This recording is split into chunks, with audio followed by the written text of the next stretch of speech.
Valerie Plame's cover was blown in 2003. Now her name is on the cover of 3 books. Her most recent is a thriller entitled Burned. The central character of Burned is Vanessa Pearson, a CIA officer. Valerie Plame spoke about Pearson and real-life security in the 21st century. Let's take a listen.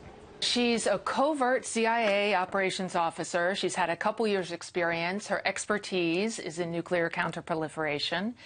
And she has a very intense romantic involvement with another CIA colleague, but it's really forbidden because they have different cover situations. And she has an antagonist who is Boot. Describe what would be a neutral resume from Valerie Plame. Go ahead. I'll do the best I can. Go ahead. I served my country as a covert CIA operations officer. I went through all the training, which was, I learned how to spot, assess, develop, and recruit foreign nationals who provide, hopefully, critical intelligence that we pass along to senior U.S. foreign policymakers. So, and my expertise was in nuclear proliferation. Essentially, that meant that making sure the bad guys do not get a nuclear weapon, whether they're terrorists, rogue states, bad actors. And I love my job.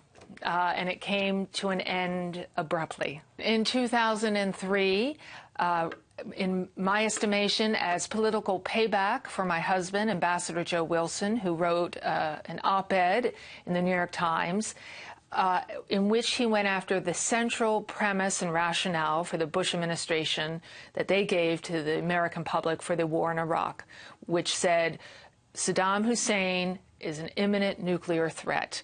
And my husband wrote that, I believe that the intelligence has been manipulated and cherry-picked. And a week later, my name and my true CIA affiliation appeared in a conservative column by Robert Novak.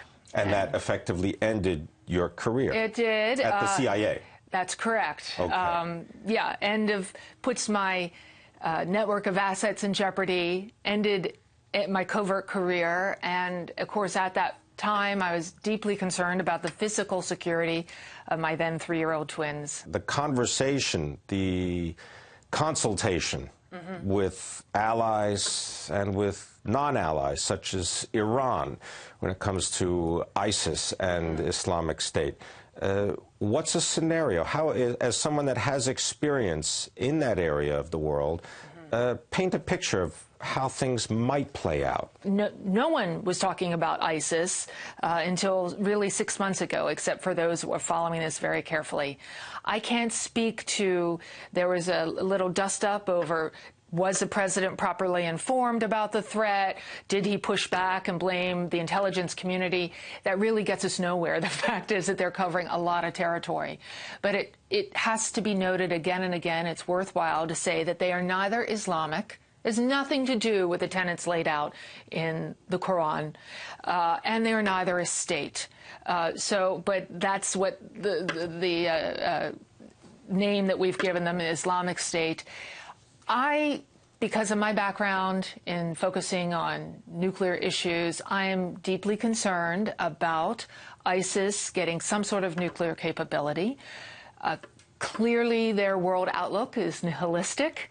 And if they were to acquire any sort of nuclear capability through buying it on the black market or even a dirty bomb, the results would be catastrophic. Cyberterrorism and state-sponsored cyberterrorism.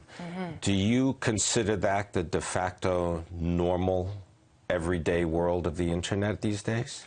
It seems that it is. Hardly a day goes by we don't hear, as the American consumer, that yet there's been another breach of large corporate databases that people's private information is available to some hacker who's sitting in Eastern Europe or in Russia.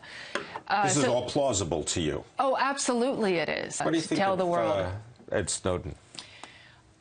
I am not prepared to say that he is absolutely a whistleblower or a traitor, because I think it takes you down a rabbit hole that doesn't really, it's not useful to the conversation. The fact is, we now know this. And when you ask most people, would you rather not know what the government is doing in your name or to your name, then most people go, yeah.